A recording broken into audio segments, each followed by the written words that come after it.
Very good morning to all of you. I once again welcome you all to this current video lecture. In the last lecture, we completed the important structural effect called as the resonance effect. Before that, we completed the first important effect, that is a inductive effect. Now, after completing this inductive effect and resonance effect of organic molecules, now we are going to start new structural effect in a current lecture, that is called as the hyperconjugation.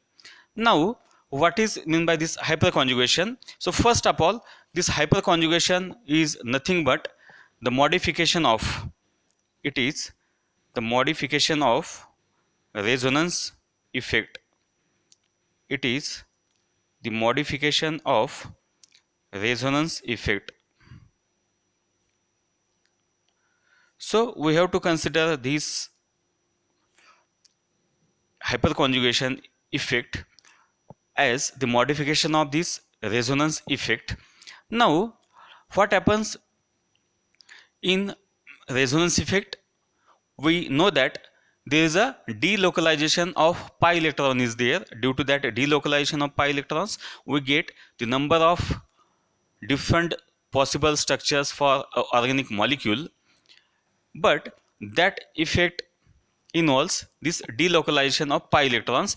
But now what happens, as far as this hyperconjugation is concerned, this hyperconjugation is a effect in which delocalization of delocalization of sigma electrons are involved. Delocalization of sigma electrons are involved. So this is a basic difference between this resonance effect and this hyperconjugation effect, that in a resonance effect, pi electron, that is a delocalization of pi electrons, or that is a non-bonding electrons is involved, while in this case delocalization of sigma electrons is involved. On the other hand, this effect is a permanent effect. This hyperconjugation effect is a permanent effect. This effect is a permanent. It occurs even at the ground state of the molecule also. So we can say that due to this delocalization of sigma electrons, a permanent character can be developed in this molecule even at a ground state. Now, in order to explain this hyperconjugation effect, before we know that the inductive effect. Now, as far as this inductive effect is concerned, and if we consider the alkyl groups, if we consider the alkyl groups, we know very well, whenever these alkyl groups are considered, they are called as the electron donating groups. They are electron donating groups. They are electron donating groups. That's how we can say that they show the plus I inductive effect. They show the plus I inductive effect. So for this purpose, if we consider some examples of the different alkyl groups, suppose if I consider here a different alkyl groups as tertiary butyl group. First is the tertiary butyl group. This is the first tertiary butyl group for alkyl. Second group I consider here a isopropyl group, that is CH3 single bond C. This CH is there, CH single bond CH3.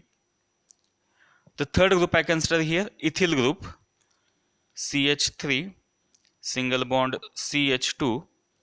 This is ethyl group, and the last group is called as the methyl group. Now, what we have to consider here, if we consider these different alkyl groups, and if we want to consider their electron donating power or electron donating tendency, so we know that, or we studied already in a inductive effect, that is the factors affecting the inductive effect. In that, one factor is there, as more and more alkyl groups are there, as more and more number of alkyl groups are there, then that molecule shows more value or more magnitude of plus I inductive effect. Now what happens in this first group, that is a tertiary butyl group. This is a tertiary butyl group. This is a tertiary butyl group is there.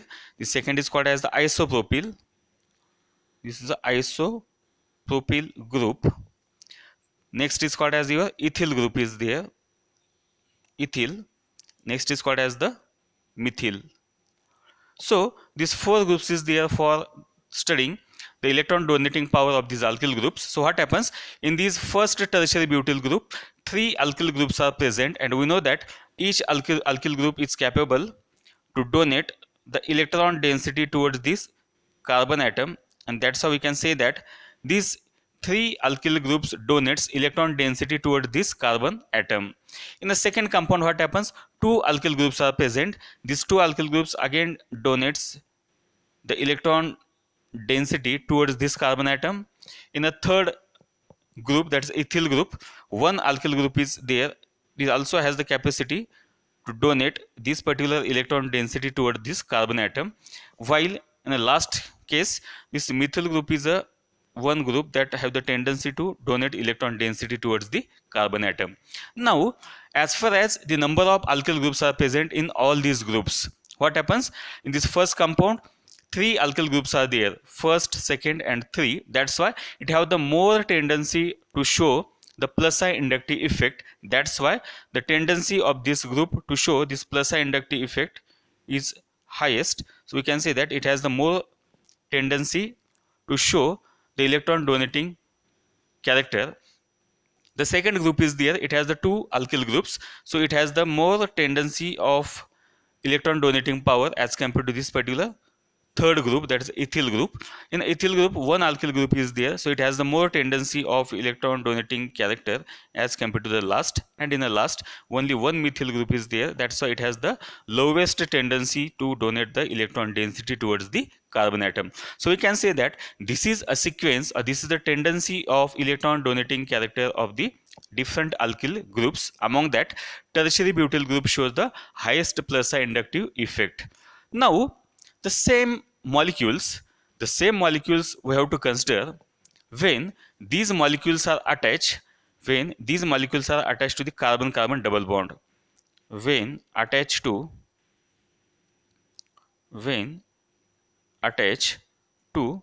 carbon-carbon double bond, when these alkyl groups are attached to this carbon-carbon double bond, means there is a conjugation is there between these molecules to that of this carbon-carbon double bond. Then what happens, this tendency of plus I inductive effect exactly get reverse.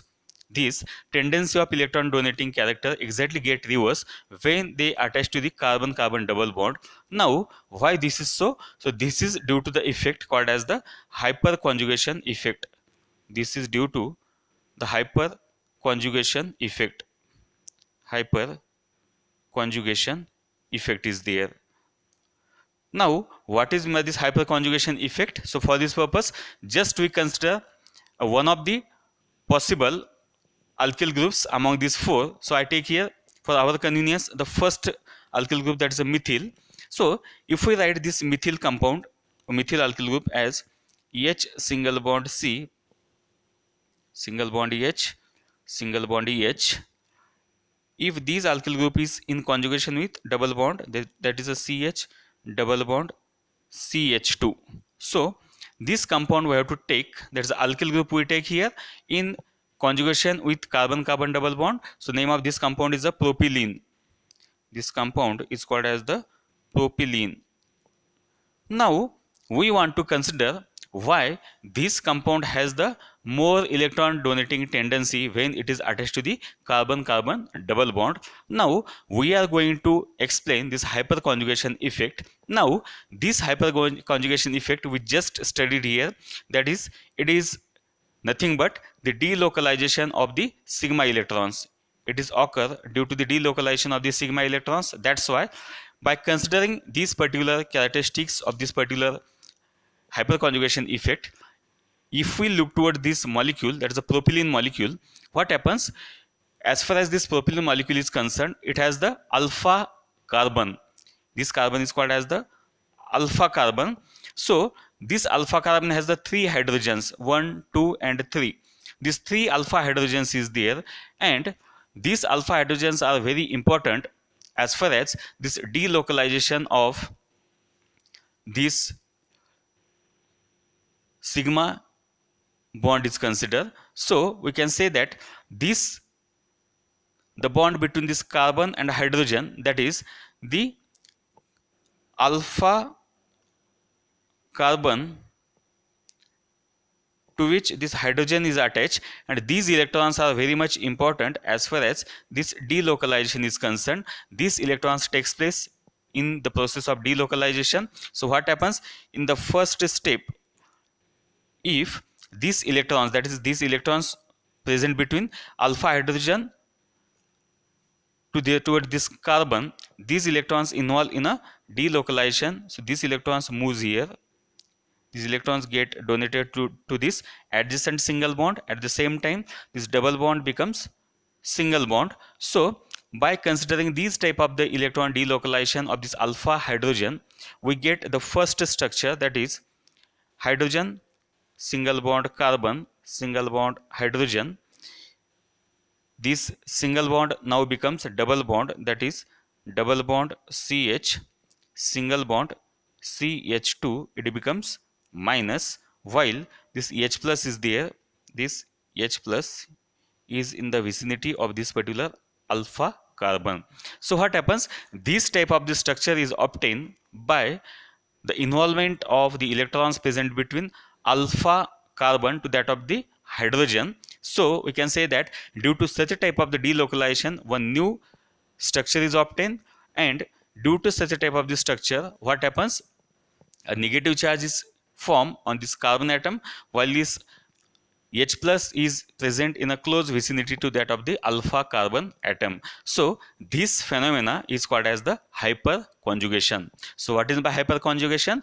Hyperconjugation is a phenomena which obtain due to the involvement of the electrons between this alpha carbon to that of the hydrogen, due to which the new resonating structures is obtained. Then that phenomena is called as the hyperconjugation effect. Now this is the first possible structure for this hyperconjugation. Now if we write the next, in the next step, what happens, this structure again get converted, the reverse structure is obtained. Again this charge get transferred here, again this charge goes here. So what happens, we get the next molecule, that is the original molecule is obtained, H single bond C single bond H single bond H single bond CH double bond CH2. So we can say that again original compound is obtained. Now the similar type of hyperconjugation effect is possible for remaining two hydrogens. Suppose if I take now these electrons for this delocalization, so what happens, we get the next structure as, we get now these electrons are involved, this is alpha carbon, this is alpha hydrogen. So these electrons now involved in a hyperconjugation. So these electrons shift here, again we get here, these electrons get shifted to this carbon. So what happens, we get this type of structure, C single bond H single bond H, it becomes now double bond CH double bond CH, it becomes now CH2 minus, and this H plus remain in a close vicinity to that of this carbon. In a next step, what happens, again this charge get reverts, again this charge get reverts, it becomes now double bond, it becomes now C minus, and this C minus attacks on this H plus. So what happens, again we get the original compound, that this is the methyl group, single bond CH double bond CH2. So in this way we can write the different resonating structure for this propylene molecule by the involvement of this type of the alpha electrons present between this alpha carbon to that of the hydrogen. So these different structures can be obtained by the involvement of these electrons. Now how many structures is obtained? These structures depends upon how many numbers of alpha hydrogens are present. Now in this case, how many alpha hydrogens is there? First, second and third.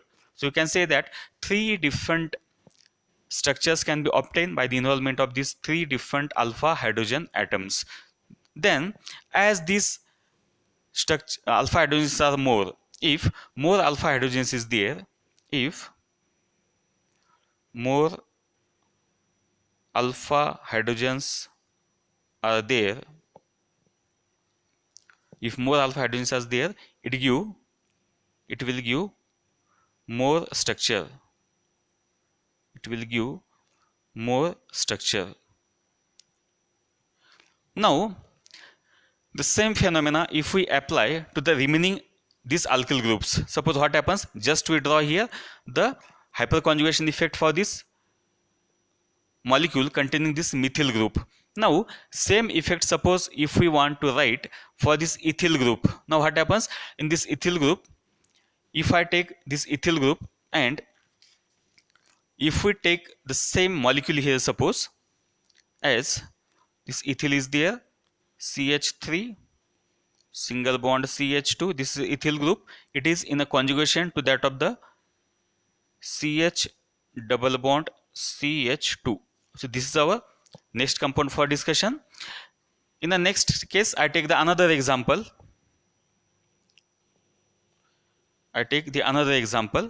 What is that example now? I take here now isopropyl group. Suppose if this isopropyl group is in a conjugation with this carbon double bond carbon, this isopropyl group, if it is in conjugation with CH double bond CH2, so how many structures to obtain, that we have to consider here. And the last alkyl group which we discussed in a initial part, that is a tertiary butyl group. When this tertiary butyl group is there, CH3 single bond C, this is a CH3, it is in conjugation with a carbon double bond carbon. Now we have to compare how many alpha hydrogens is there in these compounds.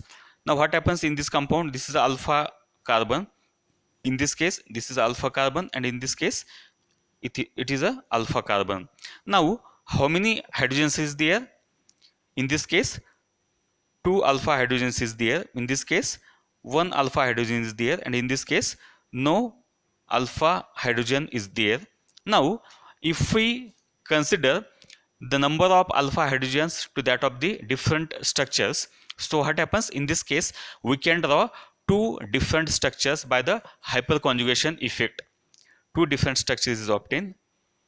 In this case, two structure. In this case, how many structures? Only one structure is obtained. And in this case, no structure, no new structure is obtained.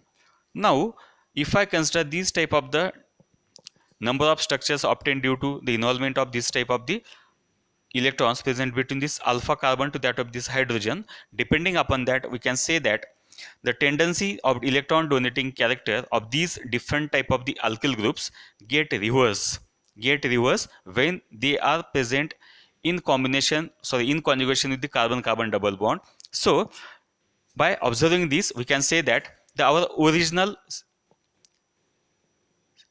tendency of electron donating character between this tertiary butyl, isopropyl, ethyl and methyl, in which this tertiary butyl has the more tendency of electron donating character, but it get exactly reverse. Why this is so? It is due to the hyperconjugation phenomena, in which this methyl group show the highest tendency of electron donating character due to the presence of these 3 alpha hydrogen atoms. After that, this ethyl group has the more tendency of electron donating character due to presence of the 2 alpha hydrogen atoms. Then this isopropyl group have the tendency of electron donating character because it has the 1 alpha hydrogen atom, and the lowest tendency is there for this tertiary butyl group because there is an absence of alpha hydrogen atom. So this phenomena is called as the hyperconjugation effect. Now this hyperconjugation effect may be present in a aromatic system also. Suppose if we consider a benzene ring, to this benzene ring, suppose if a methyl group is attached, this carbon to this hydrogens is attached, this methyl group. Now if we want to study now the hyperconjugation or hyperconjugation structure for this toluene molecule, this is called as the toluene. So what happens in this case now? Now in this case, this is a carbon-carbon double bond to this methyl group is attached. So this carbon is called as the alpha carbon and 3 hydrogens is attached, 1, 2 and 3. These 3 hydrogens are called as the alpha hydrogen atoms. Now this bond takes place in conjugation with this single bond. So we can write here the hyperconjugation effect as this electron get transferred here, at the same time this double bond becomes single bond, and we get the first hyperconjugation structure of this molecule, that is a resonating structure. So what happens in this case? We get here C double bond C, this H remain as it is, this H is there, and this H becomes now H plus, and the negative charge is created at this ortho position. So this is the first possible structure for this hyperconjugation effect. In the second case, we may write the another structure as this negative charge involves in a conjugation, this negative charge develop at the para position. So we may draw here the next hyperconjugation structure for this molecule as it becomes now negative charge at the para position, it remain as it is, C double bond C, single bond H, single bond H, and this is a H plus. So in this way we can write the number of different resonating structure for this molecule by involving the electrons present between alpha carbon to that of this hydrogen bond. So in this way we can say that this type of the hyperconjugation effect takes place in this type of the aromatic system also. So this is an important structural effect called as the hyperconjugation effect, and it is a very important as far as the stability of the molecule is concerned. If more and more alpha hydrogens are present, it gives the more possible hyperconjugation effect due to the different resonating structures. So this is an important effect called as the hyperconjugation effect. Now after considering this hyperconjugation effect, we have to consider the next effect, that is called as the tautomerism. The next important effect is there, that is a tautomerism. That is a tautomerism. Now this is a next important structural effect shown by the molecule called as the tautomerism. Now what is meant by this tautomerism? So this tautomerism is nothing but the one effect in which the isomers of a compound, what happens, they show a tendency to get interconvert into one another. They show the tendency to get converted into one another. So what is this tautomerism? So it has a simple definition: when two interconvertible isomers, when two interconvertible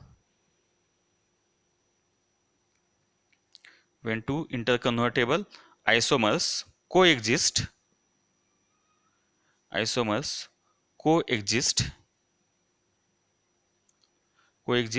in equilibrium with each other,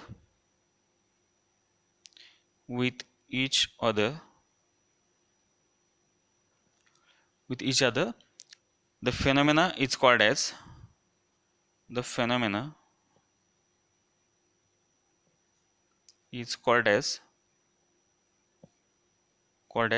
tautomerism.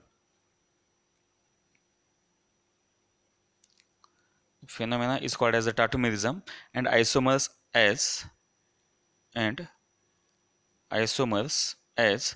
tautomers.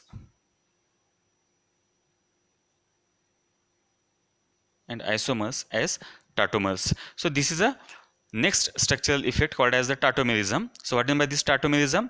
Tautomerism is nothing but a phenomena in which when two interconvertible isomers coexist in equilibrium with each other, the phenomena is called as the tautomerism, and that isomers are called as the tautomers. Now to illustrate this particular simple structural effect, we have to consider a simple example. Suppose if I take here a compound like a keto form as CH3 single bond C double bond O single bond CH single bond C double bond O, this is OET. So this is a first ketonic form of a compound in which, suppose if we want to write its another form of the isomers. Now what happens in this case, this form of a compound is called as the keto form. This form of the compound or this isomer is called as keto form. Why this is keto form? Because this is a carbonyl group is there, it is a ketonic functional group. Now in this case what happens, in this case this compound is a ethyl acetoacetate, that is a keto form of this ethyl acetoacetate, in which what happens, this carbon is there now, in which this hydrogen at this alpha position of this carbonyl group, it is in a, it get donates its electron density toward this adjacent bond. At the same time this double bond becomes this single bond, and you get here CH3 single bond C single bond OH, this becomes double bond CH single bond COOET, and this form is now called as the enol form. Now this form is enol. Why it is enol? Because this OH group is there, this OH group is enol, or its OH group is present, that's why it is a enol form. And in this case the C double bond O is there, that's why it is a keto form. Now we can say that this keto form and this enol form, they are in equilibrium with each other. They are in equilibrium with each other because they get interconvertible into one another, and that's why this phenomena of interconvertible nature of this keto and enol form is called as tautomerism, and both these forms are called as the, or both these isomers are called as the tautomers of each other. So this phenomena is called as the keto enol tautomerism. So this phenomena is called as the keto enol tautomerism. This is called as the keto enol tautomerism. And why this is a keto enol tautomerism? Because the keto form of ethyl acetoacetate get converted into enol form, and both these are in equilibrium with each other. So this effect is called as the keto enol tautomerism. So this is a simple phenomena in which two interconvertible isomers coexist in equilibrium with each other. That's why it is called as the tautomerism, and these isomers are called as the tautomers of each other. Now suppose if I consider the another examples for considering this tautomerism, suppose I take here one aromatic compound is there. So I take here a pyridine compound, a heterocyclic compound is there, this is a nitrogen. I take here alkyl group as R, single bond H is there. Sorry, we take another example. In this case I take here this nitrogen is there, this is alkyl group. In this case we have to take here C double bond O single bond hydrogen. Now this compound is called as the amide form. This is a amide form. Why this is amide form? Because this is a amide functional group, NHC double bond O, it is amide functional group. Now if you want to draw its second form in which it is in a equilibrium, so what happens, now this hydrogen single bond nitrogen, the electrons present between this bond get transferred at this adjacent bond, at the same time this C double bond O becomes single bond. So we get the next form of this structure from this molecule, that is N, this R remain as it is, first single bond, second single bond, now third single bond is formed here. At the same time this C double bond O becomes OH, and this is called as the now imidol form. This is now called as the imidol form. This is now imidol form. Now as far as the stability of both these compounds is considered, we can say that this amide form is a non-aromatic in nature, while this imidol form is called as the aromatic in nature. So it is a more stable because this is a aromatic compound. it has the more stability. So this is the second type of the tautomerism shown by the amide to that of the imidazole form. So among that, this second form is called as the most stable form. So we can say that this tautomerism is an important structural effect in which a given isomer can be converted into the another form. Now if we consider this keto form and enol form, among this form, which form is the most stable? This keto form is the most stable. It is present in a 93%, whereas this enol form is a less stable, so it's present in a only 7% amount. So this is a structural effect called as the tautomerism. So in the current lecture we studied the two different type of the structural effect called as the hyperconjugation effect, and second is called as the tautomerism effect. Now remaining points from this chapter we will cover in the next lecture. So with this I stop here in this current lecture. So thank you so much.